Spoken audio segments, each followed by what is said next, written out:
All right, so this is about your more advanced lifestyle project stuff. A lot of you were gone for this part. We worked on this with the Chromebooks at some point.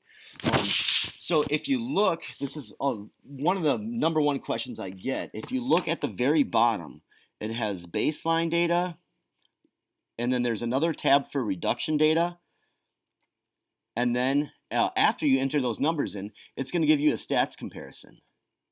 So let's look at this a little bit more. It says, oh, rating, W. What do you think that W means? Watt? Yeah, it is. It's watts. That's how many watts they use. So I have, some of you were asking about the tanks.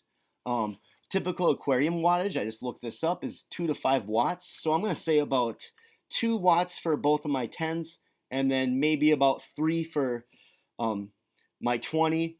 I could maybe estimate that to be 10 watts for the 3 tanks. So 10 watts. So I look here and I see there's a rating here. And so here I have 10. So this kind of made me feel good. My aquariums together equal 1 clock. So I could enter this in. I'm not going to go into detail about all this stuff, but you guys get the picture. So you don't have to do all the columns. Just give it a good effort.